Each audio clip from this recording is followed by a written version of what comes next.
Matul is-sitjum tal-ġuri ta' Jurgen Fenech li jinsab mixli li kien il-mandant fil-qtil ta' Daphne Caruana Galizia, is-sok tal-kontroeżami bid-difiża fil-konfront tal-Assistent Kummissarju tal-Pulizija Keith Arnaud.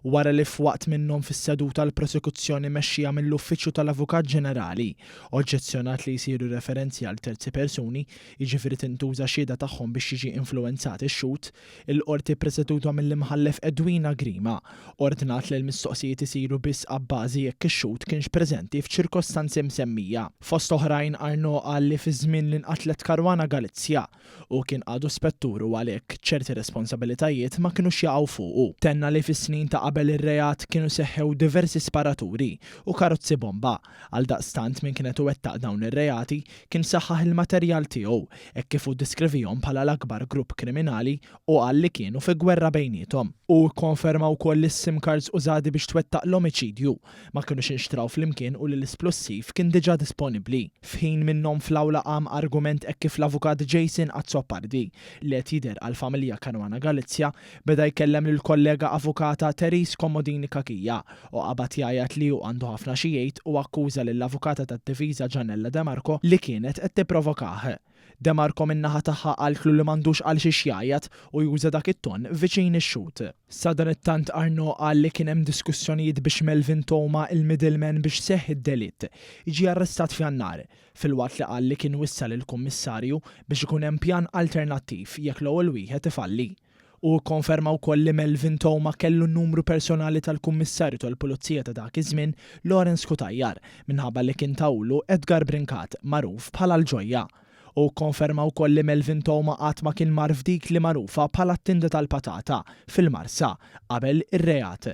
De Marco min-naħa tagħha qalet li l-mobile ta' Jurgen Fenech ma kellux kuntatti ta' ħafna mill-persuni msemmijin, fosthom tal-aħwa De Giorgio, Alfred u George, 2 minn 5 li diġà nstabu ħatja u qed jiskontaw sentenzi ta' ħabs fuq il-qtil ta' Caruana Galizia. Komplet tisħaq li Thoma rid proklama fuq aktar minn reat wieħed, fejn Arnaud qal li l-ewwel waħda kienet relatata mal-qtil ta' Daphne Caruana Galizia. Intqal kif Melvin Thoma beda jirrikordja lil Jurgen Fenech u lil persuni oħrajn wara l-qtil, inkluż lil Johan Cremona.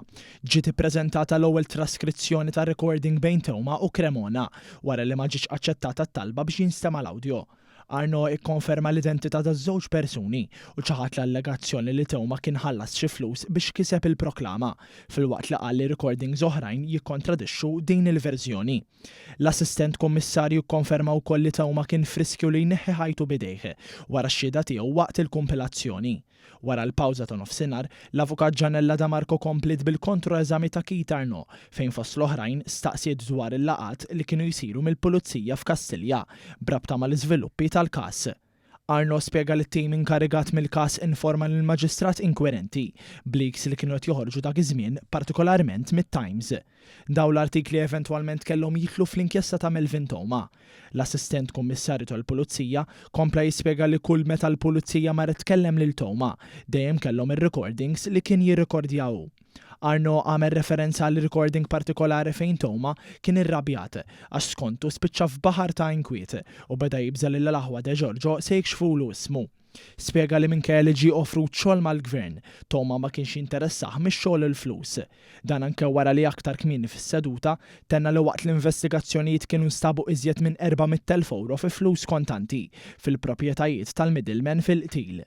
Fis-seduta ta' tlieta saret referenza wkoll fuq ittra li allegatament Keith Schembri tal-tabib Adrian Vella biex tingħata lil Jurgen Fenech. L-avukat Gianella De Marco staqsiet għal bosta drabi jekk waqt l-investigazzjonijiet nistabx li Schembri kien meżdin l-ittra bidejh, iżda Arnaud iddikjara li l-eżamijiet forensiċi għal marki ta' swaba ma sabu l-ebda prova għal dan.